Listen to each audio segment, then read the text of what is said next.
Firefighters in Los Angeles are managing to hold the line against two massive wildfires while preparing to attack flare-ups or any new blazes.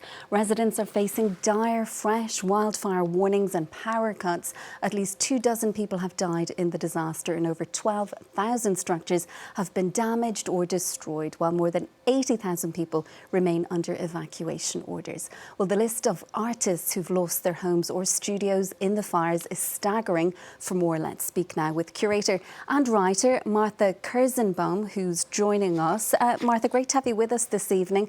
What is very often difficult to quantify in disasters such as this is the loss of creative neighbourhoods, various artworks.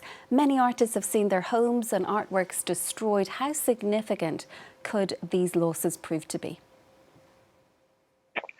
Good evening. Hello. Thank you for having me. Well, first of all, I think it's important to understand how important LA stands as one of the beating hearts of the American art world, where many artists have established themselves since the 1960s, and in particular the last 10 years.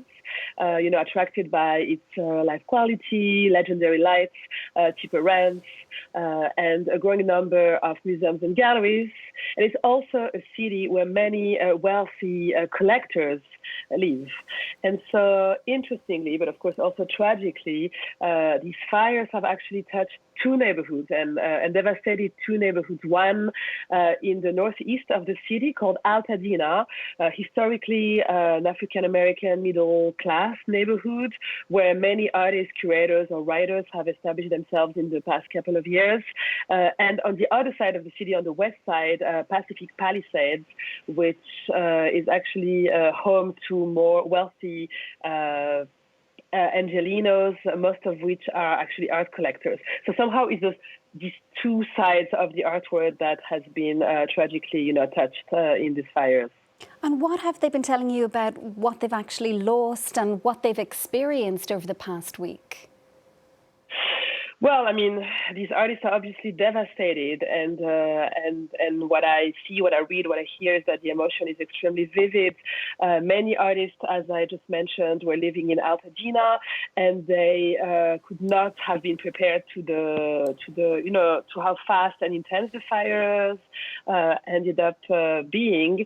In LA, the entire artistic community is very conscious about global warming, and they all have read, American writer Joan Didion, who extensively wrote about the Santa Ana winds, precisely these ones that caused the wildfires last week.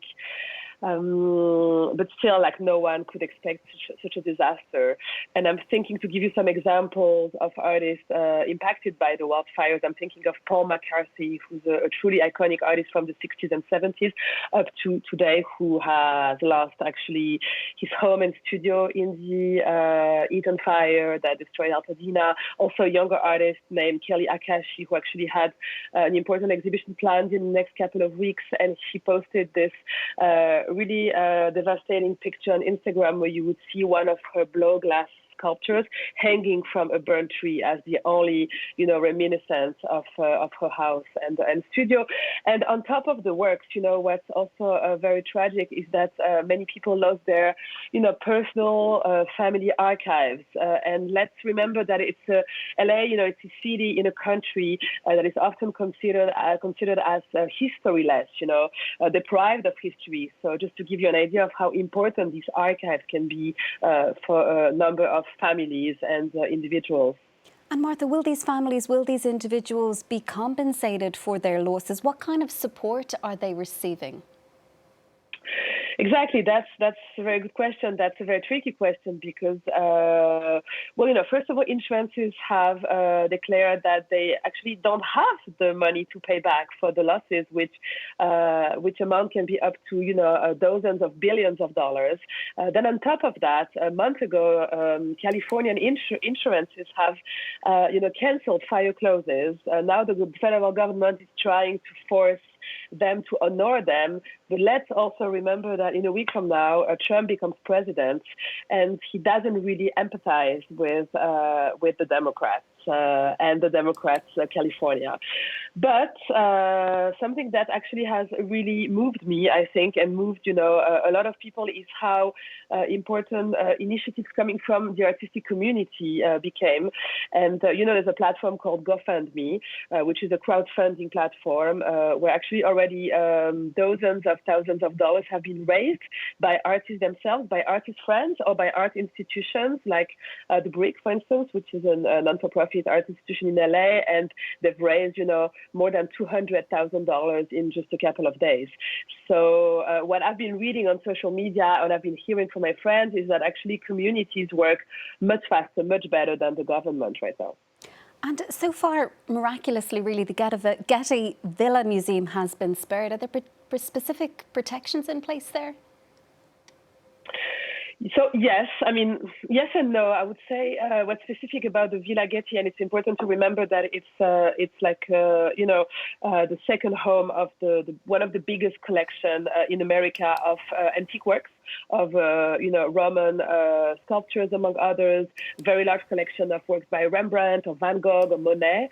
The Villa Getty was built in the Pacific Palisades in 1974. We also saw these images with fire, surrounding the museum. But actually, and luckily, the collections were not destroyed.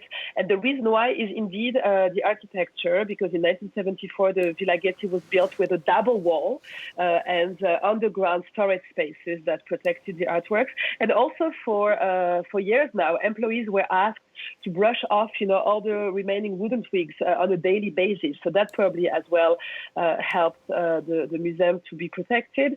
And, last but not least, it's true that the Villa Getty actually benefited from a special treatment from firefighters who were very focused on preserving the museum. Martha, we'll have to leave it there for now, but thank you so much for your time on the programme this evening. That's curator and writer Martha Kirszenbaum. Thank you.